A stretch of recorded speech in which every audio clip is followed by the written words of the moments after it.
બગસરાના નાથપુર ગામે 10 દિવસમાં 2 લોકોને સર્પે ડંખ મારતા લોકોમાં ભય ફેલાયો। બંને લોકોને સારવાર અર્થે હોસ્પિટલમાં ખસેડવામાં આવ્યા। વરસાદી વાતાવરણમાં જીવજંતુઓ નીકળતા વધારે જોવા મળતા હોય છે। જુઓ આ ખાસ રિપોર્ટમાં। આમ જોઈએ તો વરસાદી વાતાવરણમાં જીવજંતુઓ વધુ જોવા મળતા હોય છે, ત્યારે બગસરા તાલુકાના નાથપુર ગામે છેલ્લા 10 દિવસમાં સર્પે 2 લોકોને ડંખ મારતા લોકોમાં ભય ફેલાયો। થોડા દિવસ પહેલા નાથપુર ગામે આવેલ તલાટી કમ મંત્રીની ઓફિસમાં તલાટી મંત્રીને પણ સર્પે ડંખ મારતા છેલ્લા 10 દિવસમાં બીજો બનાવ બન્યો, જેમાં નાથપુર ગામે પાન બીડીની દુકાન ધરાવતા નવનીતભાઈ હરિભાઈ કેલૈયા સવારે દુકાન ખોલવા જતા હોય ત્યારે સર્પે પગમાં ડંખ મારતા તેઓને તાત્કાલિક સારવાર અર્થે ખાનગી હોસ્પિટલમાં ખસેડવામાં આવ્યા છે।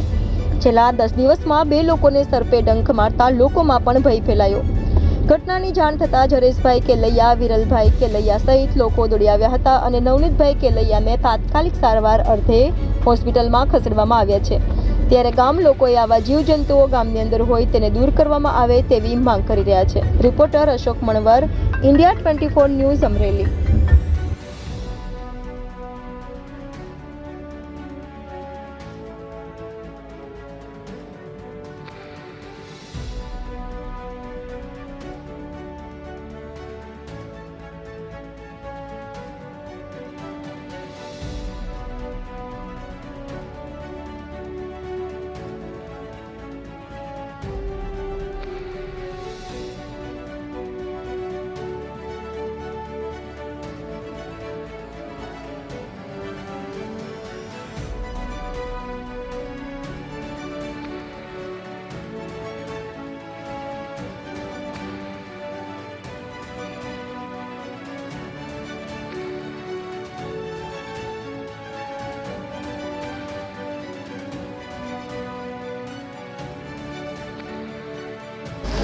હું સાહેબ સવારે વહેલો 6 વાગે ઉઠીને હું મારા ધંધા ઉપર દુકાને જતો હતો। ત્યાં જઈને મેં ખાલી હજી તો થડા ઉપર બેઠક લીધી ત્યાં જ મને સર્પદંશ થયો અને સર્પદંશ થયો એવું મેં જોતાં જ મેં તરત પગના ઝટકા મારી અને મેં એને છોડાવી દીધો અને હું સીધો મારા મોટા બાપુના દીકરા પાછળ રહે છે ત્યાં ઘરે ગયો। વિરલભાઈ કેલૈયા છે અને હું ત્યાં પહોંચ્યો ત્યાં મારા પગમાંથી લોહી ચાલુ થઈ ગયા હતા, એટલો બધા દાંત બેસાડી દીધા હતા।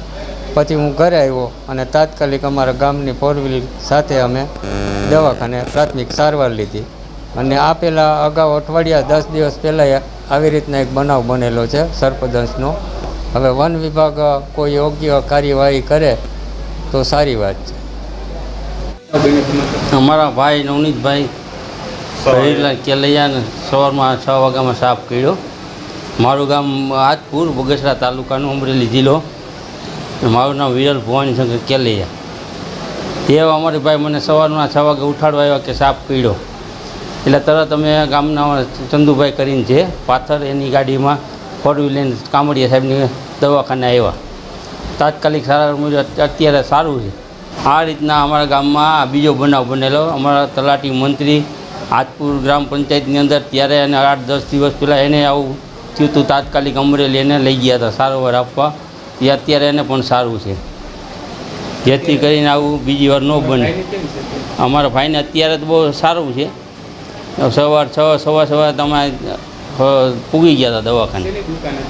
એને નવનીતભાઈને પાનનો ગલ્લો હતો, એ સવારમાં 6 વાગે એને ગલ્લો ખોઈલો, એ ભેગા એને બેઠક હતી ને 2 વાગ્યા હતા, સીટ પાસે સાપ બેઠો હતો તો તરત એને ડંખ મારી દીધો। એ ઝટકો મારીને 2-3 વારથી ઝટકો માર્યો હતી, સાપને ઘા કરી દીધો પગે। હા, સાપને પકડી લીધો છે। અમારા ગામની અંદર આવ્યા હતા પકડવા, ફોન કર્યો હતો, એ પકડી લીધો અને બહાર મૂકી હોય।